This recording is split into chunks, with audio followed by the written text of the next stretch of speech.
There we go. We have a few more people trickling in, so we will probably be getting started in just one more minute.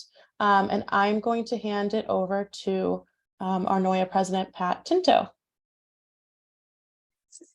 Great. Well, thank you, Marissa.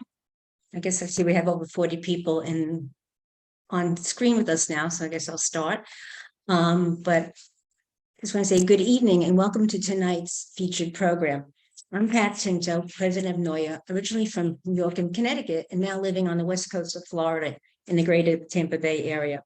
I'm very excited about this evening's program, The Translation Journey of Murder in Matera, especially as how it relates to NOIAW's mission to connect, celebrate, and empower Italian-American women.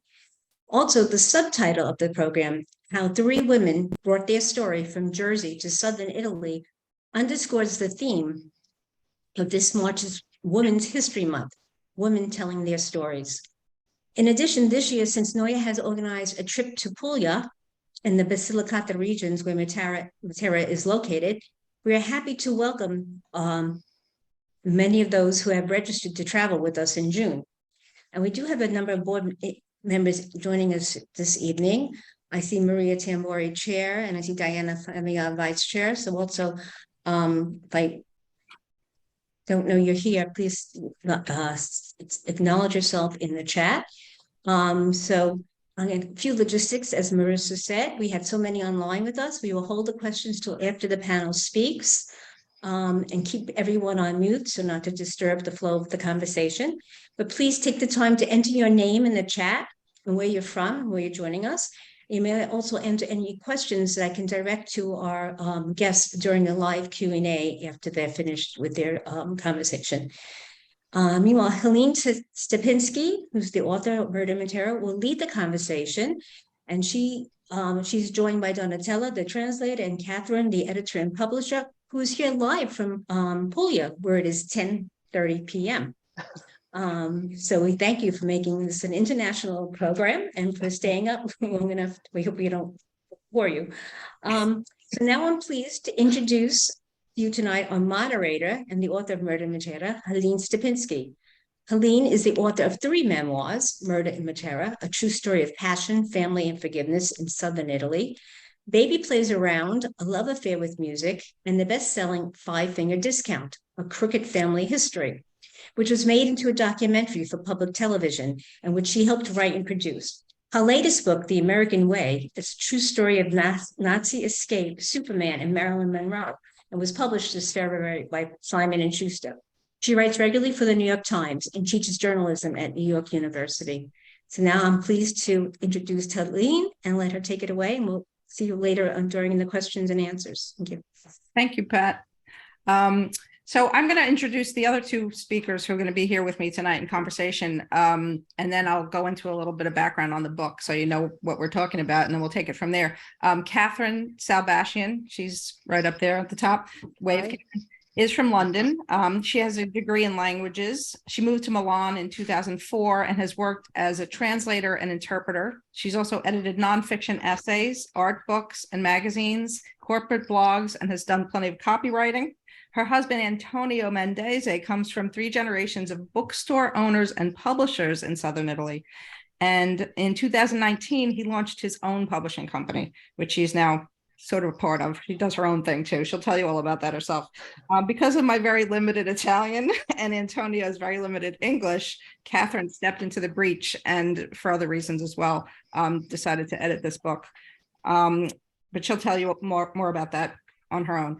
Donatella Malucci, she's next to Catherine up there, was born and raised in Taranto in Italy, in southern Italy, and received her degree in foreign languages and literature from the University of Bari.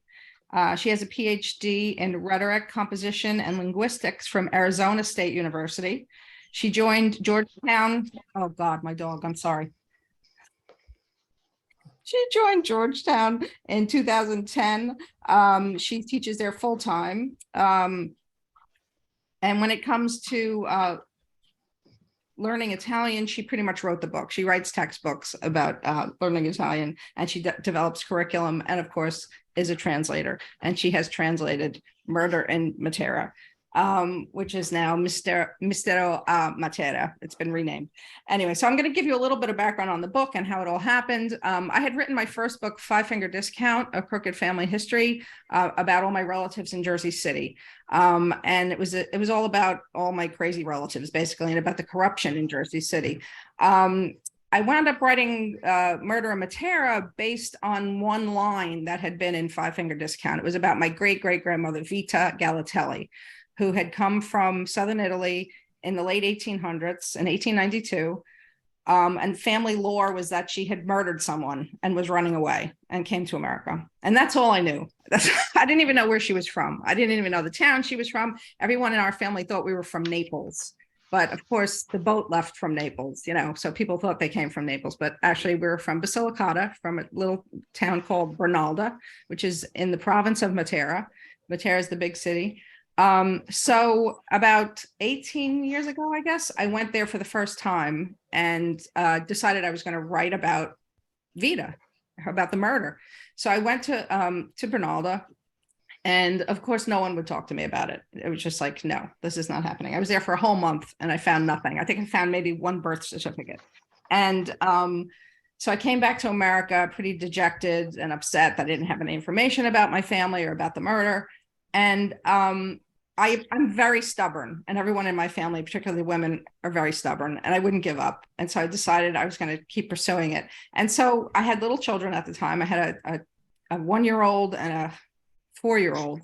And so it was very difficult for me to go back and forth. So I did as much research as I could in America. And I researched everything there was to know about Basilicata. I had come into it knowing nothing, And so I did a lot of research, and then finally was able to go back. And I guess this third time I went back to Southern Italy to do research, I found the murder. And I found a 600-page criminal file. And so it just broke open the whole story. And I got a book contract and wound up writing the story about Vita. And so the way it's told, I like to say it's sort of like a Godfather Part 2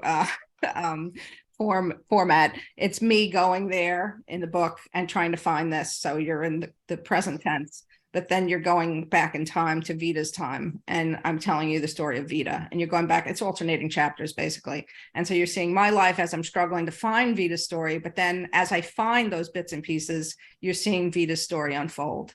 And the thing that really kind of blew me away when I was doing the research wasn't so much finding the murder, which was amazing that I found it, but what really kind of shocked me was the life that people lived in Southern Italy in the 1800s. I had no idea. I really had no idea. I mean, it wasn't taught in school when I was growing up. No one in the family ever talked about it. They called it miseria, right? It was a terrible place to live at the time, unless you were a landowner. There was still a feudal farm system in place in the 1800s, well into the 1900s, actually. And so it was a real education for me. And so over those 10 years that I was just researching in America, it really opened my eyes to what my ancestors went through. And on top of that, I find, the actual story. And so that story is placed in the context of the history of Basilicata. And it's not just the history of Basilicata, it's the history of all of the South, really. The poverty and, the reason that 9 million people left Italy and came to America. They didn't come for nothing. It was really, really difficult life there.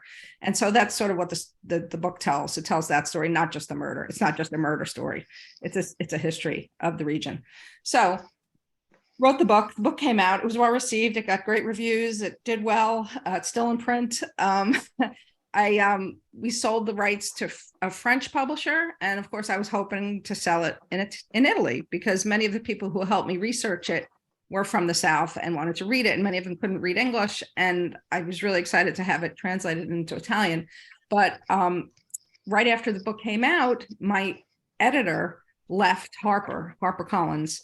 And when your editor leaves your publisher, it's sort of a problem because you're sort of orphaned, so there was no one to really champion the book for me. She had just sold the French rights, but she had never gotten around to the Italian rights.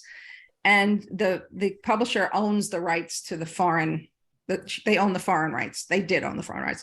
And so I couldn't even sell them myself. I had to try and work something out where I could get an Italian publisher. And I tried to get in touch with a few Italian publishers. I went back to Southern Italy. I spoke to a few publishers there, but nothing ever came of it.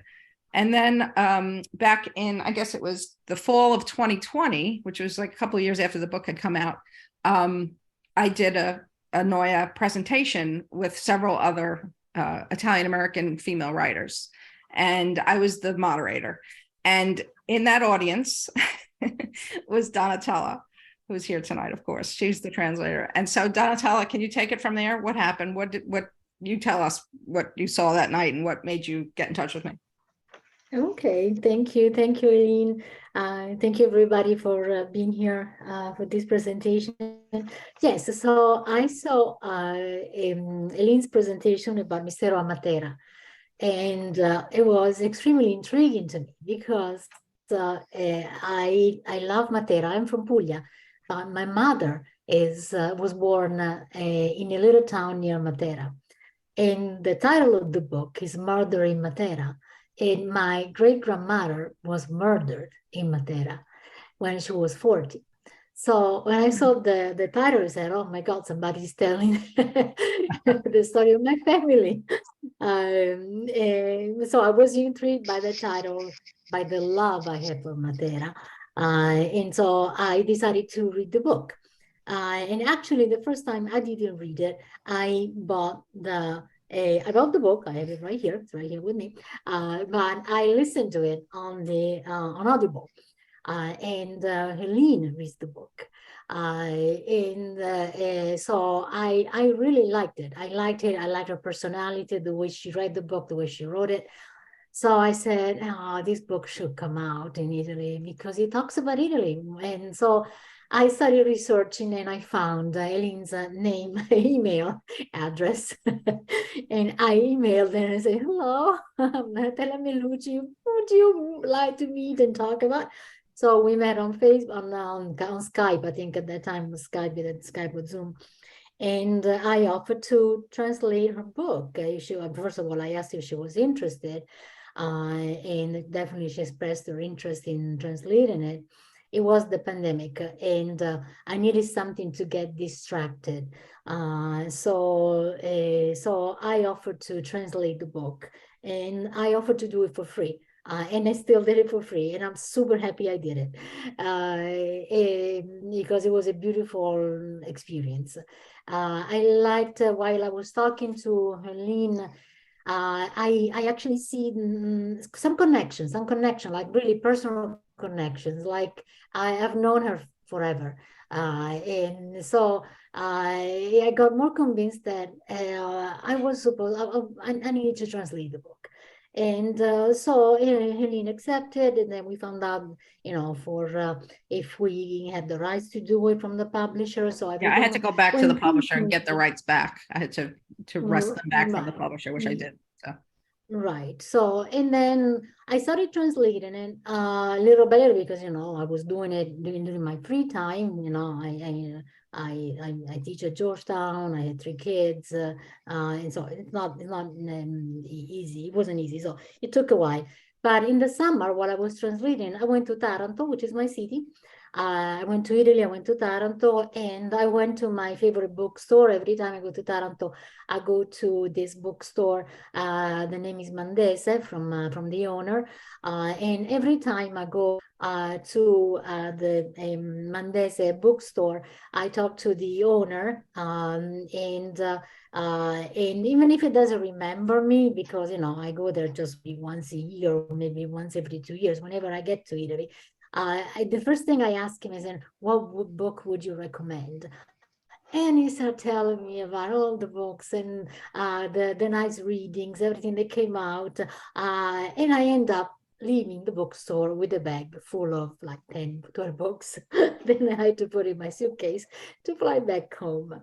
But anyway, in that year when I actually started talking about the publishing, I noticed that Mandese is actually a publisher because many of the books in the bookstore had Mandese Editore.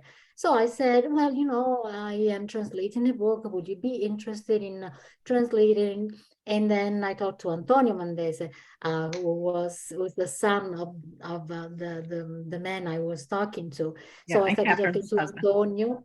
Right. Yes, I read over to Antonio, and then I finished the translation and sent it in, and that is the story. Yeah. So, and then Catherine, why don't you tell us how you got involved then? Well, I got involved because Antonio came home one day and told me that his father had met Donatella, that Donatella had come into the bookshop. I think it was summer 2021, and that they'd been given this, amazing story or opportunity to possibly publish a translation of a novel by an American writer, and that was, to me, that was very interesting and intriguing. And then the more I learned about it, the more I thought it was something I would want to be involved in, because although I am involved in the publishing company, it's kind of not my main business. I'm a translator, an editor, freelance. So I'm not involved in every project that Antonio takes on, but this one I thought, no, I want to deal with this one directly, and I think it's just right up my street, and it's just the kind of thing that I would love to publish and bring to an Italian readership, because I think from what I was told, and it was they were right, it was a very exciting page turner, and it's the kind of story that is just so relevant to so many people right here where we are, and we're 1 hour from Matera, so we're not in Basilicata, we're in Puglia, but it's just an hour away, and it's almost on the border with Puglia, Matera. So it's basically very similar cultural experience. So yeah, I just imagined that so many people from this area would have had grandmothers, great grandmothers, ancestors who'd emigrated to the US, that, it's just really interesting to hear a story that isn't told usually, especially because it's a woman's story, and as we find out in the book, most women at that time, I mean, in the 1850s or whatever, even up to the 20th century, didn't go to school, or they had to leave school when they were very young. I mean, I know people who are in their 90s who left school at the age of 10 today. So I mean, they left school at the age of 10 in the 1940s or 50s. So these stories were never written down. They were just passed through the families. And so that's what makes this such an interesting story, I think. And that Helene does such a good job finding out the details and filling in the details when she didn't know everything, but it comes to life, I think. Yeah, I think the one of the strongest things was that it was a woman's story, and that women's stories tend to get sort of brushed under the rug, swept under the carpet or whatever. And the funny thing is that in Italian families, the women are kind of in charge, and I mean, yeah, I think most of you are Italian American women here in this Zoom room, and the men like to say that they run the household, but the women pretty much run the show most of the time, I think. And so Vita was this incredibly strong woman, in our family, and she came over herself to America, which was unheard of at the time. The man always went ahead and worked for a while. Sometimes they had a second wife, right? We've heard those stories. And then they would send for the wife or come back and get the wife and the kids and bring them to America. But Vita went on her own. And so that flag right there for me was like, this is unusual. Something's weird about this story, right? And so the more I dug, obviously, the more I found out. And I don't want to give it away in case you do read it. But there's lots of twists and turns in there, and the murder wasn't what we thought it was, and it's a lot of different detours. But the takeaway is that Vita is this incredibly strong woman, and she paved the way for me, to have the life that I have now. And that's sort of the end of the book. And I sort of praise her for being this strong woman, and through her love of her kids and wanting them to have a better life, made this incredible journey across the ocean, which now we just do, in a few hours in a plane, but at the time took several weeks on a ship. And I go into detail about that. Like everything that we're telling you about this story, I go into incredible detail about what that felt like, what that looked like, through the research that I did over those 10 years. I went to the there's a terrific library at Ellis Island, and they had volume upon volume on the immigration situation at the turn of the century. You know, they had people who had done undercover investigations of what it was like on those ships. And so I read through a lot of those books and was able to recreate what that journey was like. And, you know, I hadn't really even seen that anywhere before. I hadn't seen that leaving from Italy, you know, what that was like. You know, you always see the person in the harbor in New York with the Statue of Liberty, you know, again, the Godfather, you know, he's on the ship and you see the Statue of Liberty go by, and that's the famous shot and that's the famous story, right? But you didn't see them leaving from the port in Italy. And I actually went to the port in Naples where they would have left from. So I did as much on the ground research as I could and tried to recreate all that. And of course, I couldn't get on a boat to go to America really from Southern Italy, but I did get on a boat and went to Ischia, you know, I went as far as I could into the harbor just to see what it would be like to leave that harbor and what you see as you're leaving the harbor. And I took a day trip out to Ischia and back. And that's what comprises that leaving, you know, Naples and looking back and seeing Naples, you know, and it's just this incredible. I mean, if you haven't been in Naples, right? That's the saying, see Naples and die. I don't know. It changes every now and then, see Rome and die, but see Naples and die. I mean, it's just this incredible site, Naples. And this is the site that our ancestors saw before they left this country that they either loved or hated, you know, probably a mix of both. And standing in that harbor, it's this incredible view. And it's such an incredible view that it's painted on like practically every pizzeria wall, you know, in the New York metropolitan area and probably beyond. It's this incredibly beautiful place. And so it was that last glimpse of their home country, you know, they got on that ship and left. And many of them never went back again. And in my family, it was 4 generations to me, you know, and I didn't know any of these stories. I didn't know anything about Basilicata. I had never heard of Basilicata. I'd barely heard of Puglia, a little bit about Naples, obviously, but just taking that plunge and experiencing what they would have experienced was kind of an amazing process for me. So, I mean, Donatello's a bit closer to it, right? You're from there, so you had more of a sense. When you were growing up, did you have a sense of what life was like there? Did people talk about it? Oh yes, absolutely. And because, you know, as I mentioned before, my mom is from a little town by Matera. So I knew exactly what she went through. You know, if you know the story of my great-grandmother, when I was reading Murder in Matera, I could see everything. Like Helene is very good at picturing things. So I could actually see the places because my mother would tell me exactly the same things. And so, yes, everything was very familiar.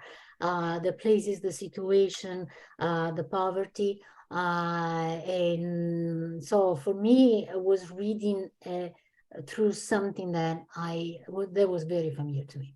Right. What's the story of your mother, the murder? Can you tell us a little bit about that? Yeah, my great-grandmother, when she was 14, was murdered by her cousin because her cousin was married to a lady, and this lady was very, very close to my great-grandmother.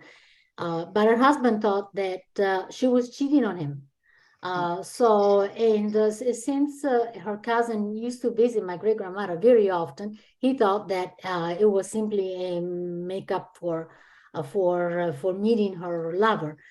So one day he showed up at my great-grandmother's house, and her cousin was there, and he shot both of them. His wife didn't die. She lost a kidney, but she didn't die. My great-grandmother died immediately. She got a bullet in her heart. Oh my God. What year was this? That I don't know. I don't know. I only know that at that time, and Helene talks about this in the book, you know, killing your wife because she betrays you, the husband. Yeah, it was legal. It was okay. It was okay. Like he would go to jail for a couple of years and got out. And actually they went back together. Husband and wife went back together. My great-grandmother died when she was 40. Wow. Unbelievable. Yeah. The thing that I kept coming across when I was researching the book was I kept finding all these different murders. And I talk about this in the book. I go down one road, you know, and I think this is the family murder and it's someone else's family, but it's the same last name because a lot of people have the same last name. And then I'd go follow another murder, and there's so many murders, and I just kept finding murder after murder, but they weren't my murder. And then, of course, finally, we find it. Catherine, did you know much about Southern Italy when you moved there? I mean, did you have a sense of what you were getting into when you moved down to Southern Italy? Up to a point. I visited because we were living in Milan before, and I used to come down and visit during holidays and things.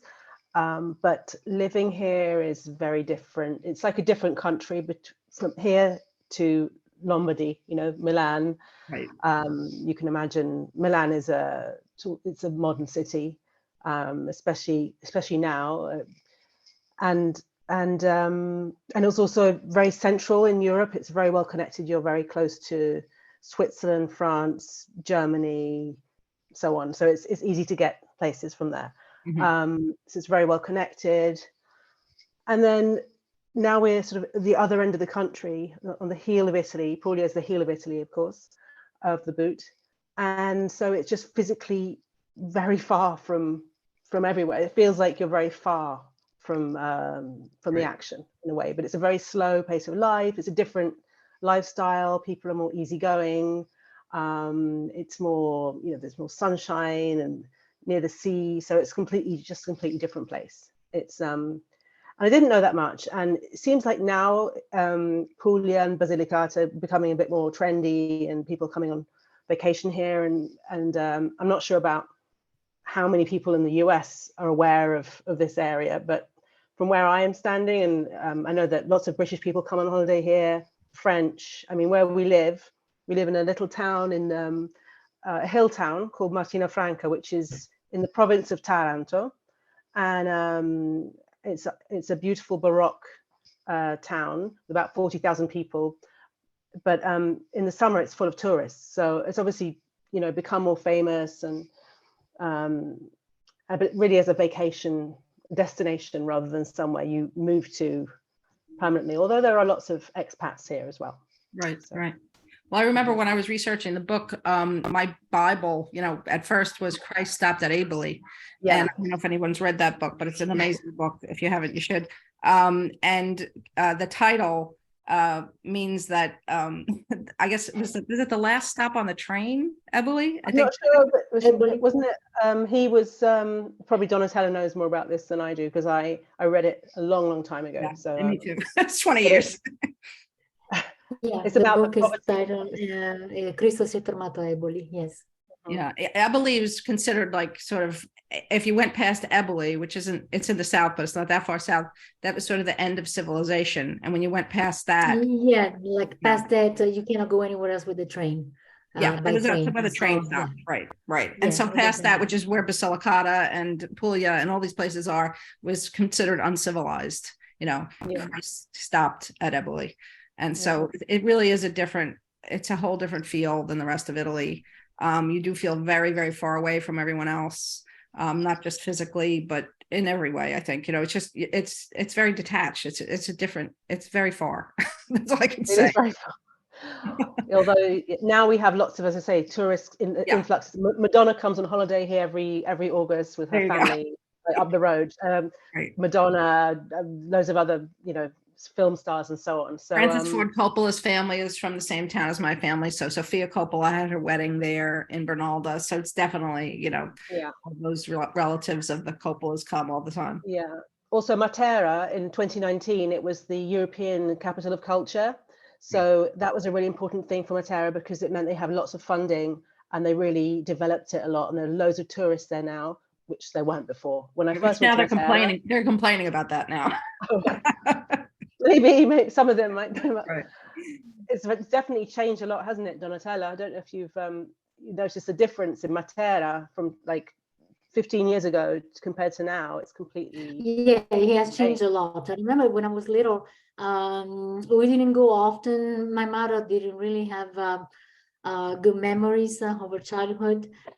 So she didn't really want to go there often. So I remember Ferrandina was a little town, and I went back to Ferrandina a couple of years ago, after maybe 40 years, maybe, and it's a completely different place. It is beautiful. It is Yeah, it's totally different scenario right now. Yeah. Yeah, everything's changed quite a bit. Yeah, the last 10 years or so, 10, 20 years. Because when I first went about 20 years ago, that's when it had just started to change. The Mel Gibson movie had been filmed in Matera. The Passion. Passion of the Christ. Passion Yeah. of Christ. And the tourists started to come because of that. That was sort of the first wave of tourists, I think. And then as Catherine said, it was nominated as the European Capital Culture. It won that competition, and then the floods of tourists started to come. But it's still an incredibly beautiful place, and you guys are going to love it. The people who are on this call who are going to go there this summer, it's an amazing, amazing place. There are caves there, and people lived in those caves in poverty up until I guess it was the 40s, right? 50s. Yeah, the 50s. Yeah. And because of Carlo Levi's book, Christ Stopped at Eboli, it became the shame of Italy, Vergogna d'Italia, right? And the government was embarrassed by that book because he depicted these people living in squalor in these caves, and they chased everyone out of the caves, basically. And then it wasn't until years later, decades later, that people started to come back and repatriate, the caves that they had owned, that their families had lived in. And now the caves are beautiful homes and hotels and restaurants and spas and you name it, but it's all still caves. And it's an incredible, incredible city. It's not like anywhere else, really. I've never seen anything like it. Maybe you guys have, but it's the first time you see it, you're a little bit in shock. It's on the cover of the both books. I guess they're somewhere. Italian. But there's in the background, you see the caves. So that's the view of Matera. It's an incredible place. And those of you who are going are very lucky to be going there and enjoy. So do you want to add anything else? Should we open it up to questions or? Yeah, absolutely. Yeah. Yes. Okay, great. So if you want to signal with your hand from the one of the emojis, or you can put your question in the chat and I'll call on you and direct it to one of our panelists. Actually, just a little business. I saw that, before I mentioned that we have a couple members of the board online with us. Maria Timboria Chair. We have our Vice Chair, Diana Femia from Washington, D.C. We have Mary Rose Barranco Morris in New York, Staten Island, and Betty Santangelo, who is on Long Island. I don't know if she's in Florida this week, but Betty and I will both be on the Puglia trip. And I saw a couple of you wrote in that you'll be coming on the trip. I just had Marissa put in the chat the link to buy a copy of Murder in Matera. There's one in English, and I think there's one for Italian also, but they're available at the NOIAW bookstore in Boston. He does service customers online, and he's offering NOIAW members a discount. I think the code is just NOIAW 2022. And you can buy the books using those links there online. So does anybody else? We got our first question. It says, how has the book been received in Italy? So it just came out. So it's just about to be received. I'm going there mid-May to the end of May for a 2-week tour from Turin all the way down to Matera and beyond. Catherine's been sending me an itinerary like every week, changing this. We're trying to figure it all out.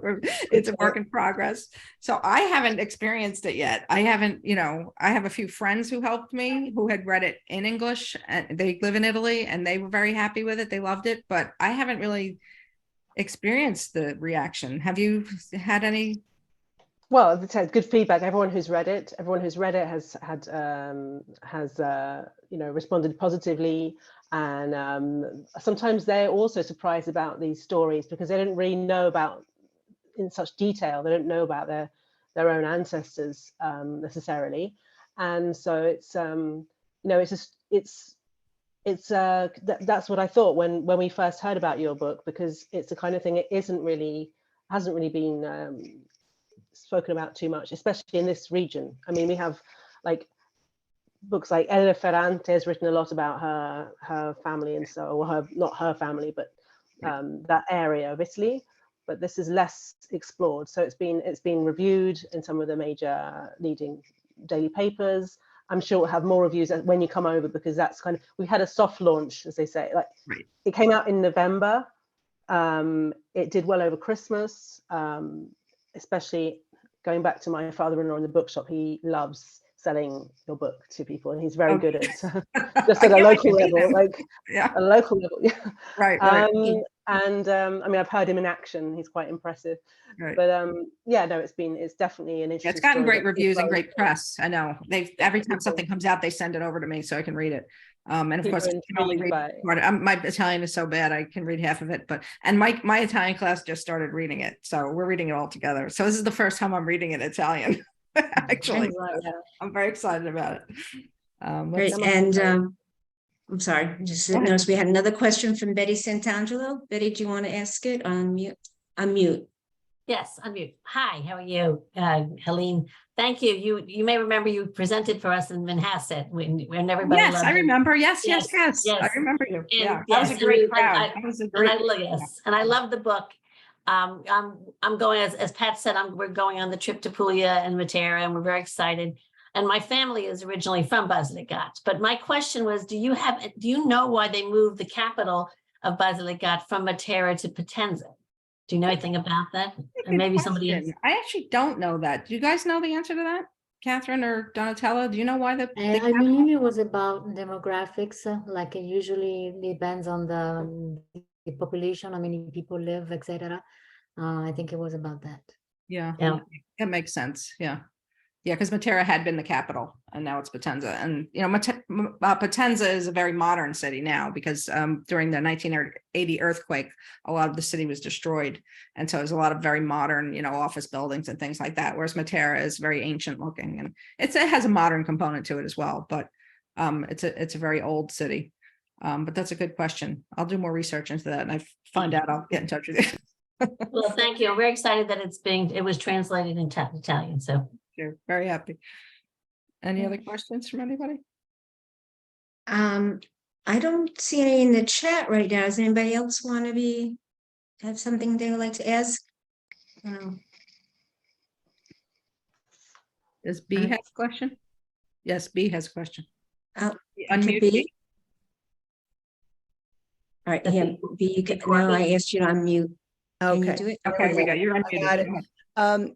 Will this, anyone could see this recording? How would, because I have cousins who are now, as we speak, in Sicily, and she was a little upset that she couldn't log into this this viewing. So is there a possibility of her checking in for the future to watch this? Link. Yeah, will there be We a are link? recording it and tomorrow we can have Marissa can send out the link, including those who attended, in case you want to review it again, and then you can share it with your cousin in Sicily.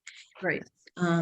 Thank you. And then I have another question from Karen Serati. She says, do I have to write a book to spend an extended time in Italy? No, but it's a good excuse. So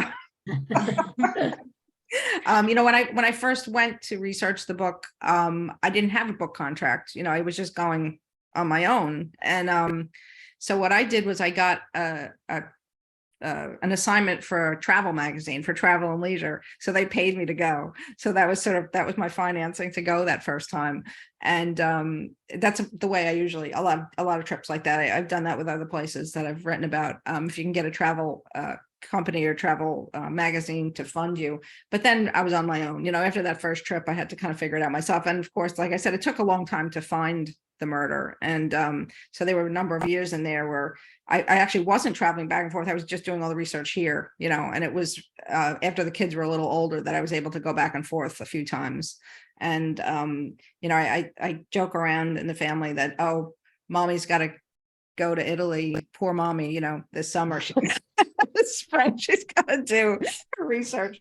But, you know, I went back with the kids. I guess it was right before the pandemic, I think. Yeah, I think it was like 2018, 19. I had taken the kids when they were very little, like I said, that first trip, and I didn't find anything. And then every time that I went back after that was without them because it was so difficult to do any research with kids. You know, I was out of my mind, like chasing the kids around, trying to interview people. Although my daughter was a year old at the time, and I called her my secret weapon, which I talk about in the book. And she used to, she was so cute. and so adorable that like the Italian ladies would talk to me when I had her with me, because so we called her the secret weapon. She'd be like, ciao, ciao. Anyway, but it was really difficult to do research with kids. As you probably know, doing any job with kids is difficult. And so every time I went back, I went on my own. And then once the book came out and, I was done with all the research, I took the family with me on vacation, and we went to the beach. I remember it was near whatchamacallit, Metaponto, was it? yeah, near Metaponto, exactly. And so we're in the water, and it's incredibly beautiful there. I mean, the sand is white, the water is clear blue, there's hardly anybody on the beach. It's this incredibly beautiful place. And I'm in the water with my daughter, who's a teenager at the time, and she turns around to me and she says, "Why haven't we been coming here?" I said, "Well, mommy has." You haven't been. But now, of course, they all want to go and live there. So, well, thank you. I love the book. I absolutely love the book. And I am trying to find a way to get an extended trip there. So yeah. I'm really, really grateful to even see you and hear you. And Thank you. I heard your voice in the book, and it's just wonderful to see you today. So thank you. Thanks for coming and reading. So we have two other comments in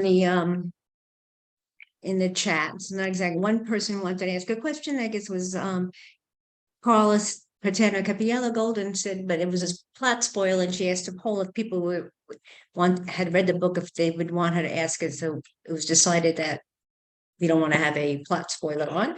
So I don't know if there's another way to ask that I think it's question. okay. You can do it. I think you can ask it, because people, I know myself, if I hear something, I forget it within 10 minutes. So. Okay, well, let me just get, before we go to that, let me read the two other comments. Laura Benedetti, who's also, I think, the Georgetown Italian Department, I think, the chair, and she's writing in that she enjoyed reading the book, and she loved learning more about the original and the translation. She said, good luck with the Italian tour. But I know Laura is going to be, a little plug, guest in Washington, D.C. I think it's March 23rd, talking about her book. It's a history of a country of paper, I believe, or yes, the title is Country of Paper, Un Paese di Carta, in the Italian version. Right, Yes. great. Oh, somebody's saying no spoilers. So okay, so we won't you have to do respect that. their wishes. Okay, we don't want to give anything away. There are some pretty major, twists in there, so you don't want to give it away. You don't want to ruin it for the people who haven't read it. Well, hope you'll take the time to read the book then, or maybe write back later to. Yeah, you can write back to me. I'm out there in the world. You can find me. If you have any questions, follow-ups, you can always find me, as Donatella did, thankfully. Thank you, Donatella, for finding me. And then we have Lisa Ackerman from the Columbus Citizens Foundation, who said, I don't remember the details clearly, but the change to Potenza as capital had to do with the Napoleonic, I can't pronounce it tonight, conquest. Yeah, Napoleonic conquest of southern Italy. Joseph Bonaparte made the switch to abandoning Basilicata, I think it was. Okay, I just lost the end of the comment. Somebody wants me to talk about my background, which yes, that's Karen Morano from Connecticut. Yeah, I can do a little bit about that. So my mom is Italian and Russian, actually, but very heavy Italian. She's much more of an Italian mom. Cooks Italian food, hugs us all the time. Typical Italian mother. And my father was Polish, so my name is Stapinski because of my dad. But I was really raised more Italian, I would say, because I think whatever your mother's nationality is, I think you tend to be more of that, because we spent a lot of time with my mom's family. And so, I grew up in Jersey City. I came from a working class background. There had never been a writer in my family. We all, everybody had, there were bus drivers or worked in factories, or my mom worked at the DMV for many years. And so I became a writer, and I realized, I think it wasn't until I was in graduate school, really, at Columbia. I went to Columbia for my MFA, that I realized that I had all these crazy stories in my family, because I just assumed everyone had stories like my family. You growing up, you think this is normal. And it turns out we had a lot of criminals in my family. And it wasn't, I'm not saying they're Italian criminals. It was actually a big mix of the Italians, Russians, and Polish. They were equally dispersed between the three nationalities. And so I started to research my family, and, I just realized I had all these incredible stories in my family. And so my first book became those stories. It's called Five Finger Discount, A Crooked Family History. And it's about growing up in Jersey City amidst these crazy family members, including the first chapter is my grandfather trying to kill us when I'm 5 years old. My grandfather was a murderer. And so the book opens with that scene. And then we go back and we see, you know, the history of my family, and my great grandfather on the Russian side killed my great grandmother. You know, I had bookies in my family. I had all kinds of political fixers. I had a mob consigliere cousin. So it's just a crazy mixed up family. But we had a lot of love in our family, and my immediate family was pretty normal. And that's why I guess I turned out okay. And so I became a writer, and then wrote this book about my family, which was pretty controversial at the time because I was blowing the whistle on my family. It was sort of came out the same time that The Sopranos came out. So it was sort of linked to that in a lot of ways, even though my family was really not a mob family.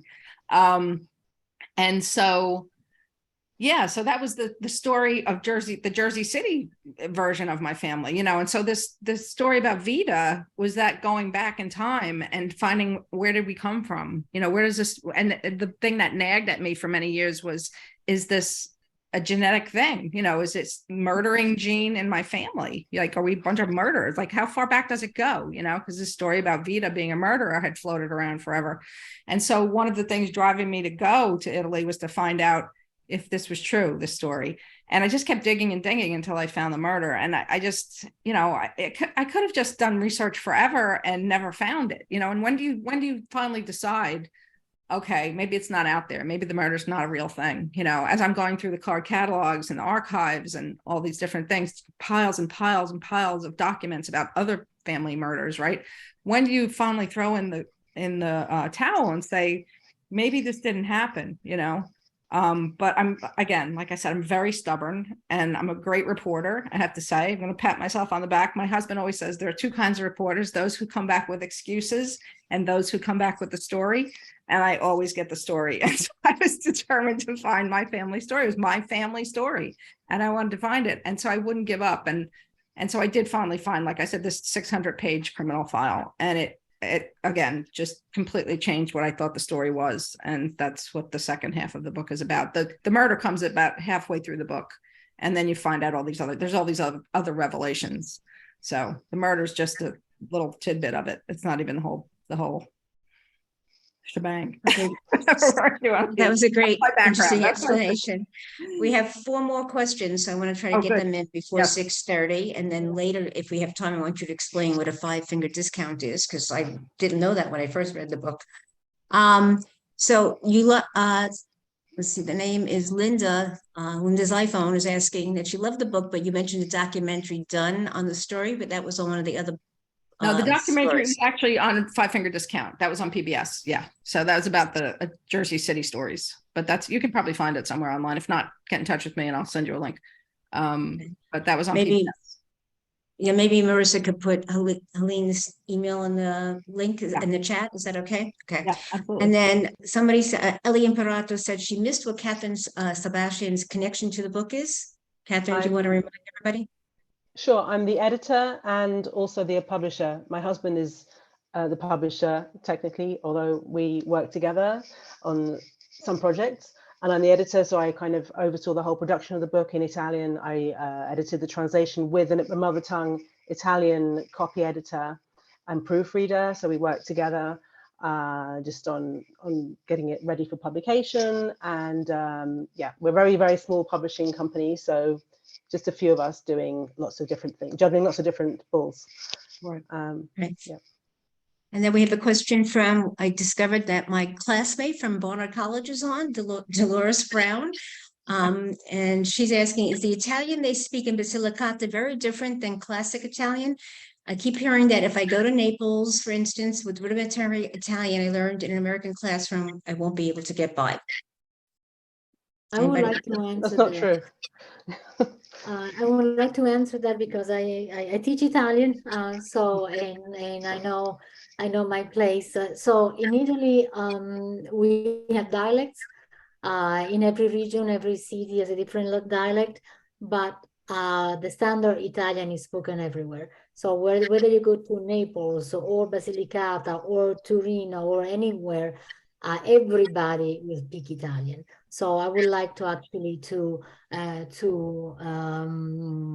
cancel this myth of not being able to speak to an Italian person if you go there. Everybody speaks proper Italian. So if you study Italian in a classroom in the United States or anywhere else, you will be able to communicate. Everybody will understand. You will be able to understand what they say. We use dialect only with very close friends and families, and mostly simply it's something very intimate. So we don't, we speak Italian, regular Italian, standard Italian with anybody else. Thank you, Donatella. Then we have from Rosemary Ferdinand, who's here in Florida. She said, "You're so brave. Was this a healing, cathartic experience for you?" I guess that's addressed to Helene. It was actually. It was. A lot of people in my family thought I was crazy for going down there alone, time after time. You know, they thought it was going to be dangerous. Southern Italy is not dangerous. It was terrific. It was not a problem at all. But it was cathartic, and I talk about that in the book actually, because I searched for that murder for so long, and I'd heard about it for so long, and I had this concept of my family and the murders in my family for so long in the back of my head. And so what I do find sort of changes a lot of what I thought I knew, and it was this cathartic thing. It was cathartic, first of all, to find the murder, to find out all the details of the murder, and we did find all the details. It's pretty incredible. Like I said, it was a 600-page criminal file. I think there's a picture of it somewhere. If you search murder in Matera and put images, you'll see a picture of the file, and it's written in calligraphy, like this beautiful calligraphy from the 1800s, every page, you know. And so just finding that document was really cathartic. And I just, you know, when I got back to my apartment that night, I just burst into tears, you know, having spent all that time trying to find it. So it was cathartic. But then to find the details of what actually did happen was even more of a catharsis and more of a, you know, the subtitle is Passion, Family, and Forgiveness, right? There's that forgiveness part of it. And so again, I don't want to give too much away, but it really was kind of a big revelation for me what the real story was. So. And now we have a comment from Diana Femia in Washington. She said, "I am a Hudson County girl from Union City in North Bergen. I worked in PR and did politics, so I have heard those stories." That was addressed to Karen, I guess. And then from Laura Benedetti, a question for Helene. "How did she decide to fictionalize the story? I'm referring to the fact that she used some imagination to fill some gaps." Yeah, well, what happened was I'm a reporter and I'm mostly a journalist, and, you know, I had never written any kind of fictionalized anything. And so when I got my editor for the book, she was like, "You really are going to have to fill in some details here. You're going to have to bring these people to life, you know." And so I used that research that I had done about Basilicata to fill in the blanks about Vita's life, you know. So, because I think if you grew up in Basilicata in, you know, the 1850s, your life wasn't that much different than the girl who lived next door to you. You know what I mean? Everyone worked on a farm, everyone worked as a seamstress. You know, it wasn't like you had a big variety of jobs to choose from. Everyone was similarly poor unless you were the landowner. You know, it's like one family owned all the land. So I think everybody's life was pretty similar. And so I did as much research as I could into all that to recreate what her life would have been like. But yeah, definitely filled in details and things like that.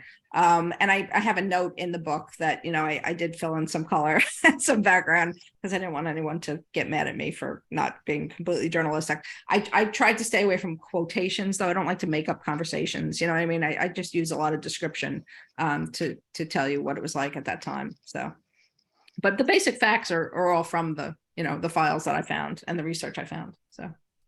A few more comments and questions. Rosemary Ferdinand says, "Thank you." And Dolores Brown also says, "Thanks, Donatella." But she said, "Maybe the people who told me that spoke really bad classic Italian." They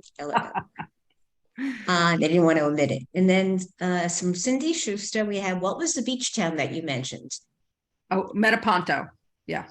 Okay, great. And somebody, Marilyn Longo, wrote that in this chat. I didn't see it. Right. Okay, so that's all the questions I see right now. Am I missing anyone or anything? Or anybody have a final comment? It's 6:25. We want to end at 6:30. Anymore? Does anybody on the panel have a final comment, something they wanted to address that wasn't mentioned before?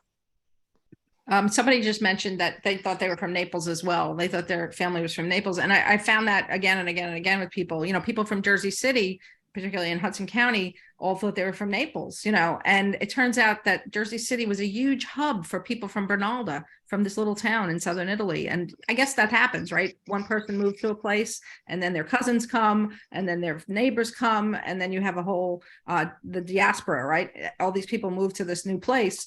And so Jersey City was this hub for Bernalda and for Basilicata. And I didn't know anything about Basilicata. It's just kind of amazing to me that just in 4 generations, you could have this complete amnesia about where your family's from, And then recently I just found out, and I'm going to go visit on Sunday, that I don't know if anybody's familiar with Our Lady of Pompeii in Greenwich Village. It's a great church. I've been there many times. They just got a new priest who came through the Vatican, and he's from Bernalda.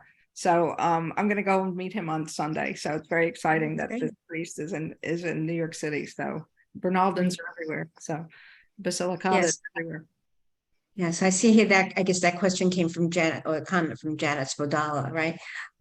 Thank you, Janet. And then we have Helene, I'm sorry, for Helene, I think it's from Donna King. Do you still do food tours on Arthur Avenue? Me? Yeah. Do you Donna Teller or me? I don't do food. Actually, Don, I guess it says Helene, but maybe Donna meant my group that in Connecticut, we once did a food tour on Arthur Avenue. So that's like, I can write to you that separately, Donna. I'm sorry, I misinterpreted. It said Helene. The beach is near Merponto is named Riva di Ginepri. Yes. Somebody. Yes, that's my favorite place to go. We're hoping to have a beach party there for the book at the end of the tour. That's our plan. You have to come and meet us May 30th. So. We're working. Come early. Riva di Ginepri. Ginepri means juniper trees. And it's a spot on the water where apparently the pirates came, and all the villagers who lived in this place hid behind the juniper trees. And when they came onto the beach, the natives were able to come out and attack the pirates. So Riva di Ginepri is like this special spot. That's the story I was told when I went there. But it's an incredible beach there. It's really beautiful. So great. So we're getting some more comments, positive comments in the chat room, but some.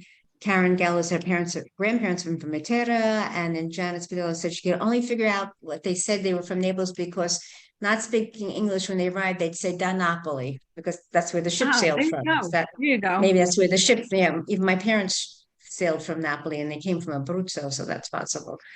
Laura Benedetti said congratulations to everyone, including the publisher. It was a wonderful discussion on the. On the ship's wreckage, you can usually find the actual town where the immigrant came from. If you could do that, thank you, Diana. And then we have from Linda's iPhone. I applaud your tremendous effort to going to the communes and archives. I only went once to the commune in Calabria with a guide, and I know how difficult it is for a woman seeking basic information. Absolutely. And then so interesting. Mary Ellen Flores says, take your daughter to the beach party. Yes. I saw that one. I'm going to tell her about it tonight. I'm going to talk to her. I'm going to tell her. All right. Well, thank you. Those are some great comments. We appreciate it. And as we said before, tomorrow we hopefully will release the recording from tonight. We share with you. Just a little plug for NOIAW. Please remember to go to our website at noia.org, and you can join there, see some of our upcoming programs, which, I think it's March 23rd. We have Laura Benedetti. Anybody in West Coast of Florida this weekend, we're celebrating St. Joseph's Day at a Sicilian restaurant. And then we're going to have a art tour of the Tampa Museum of photographs from Italy in the 19th century.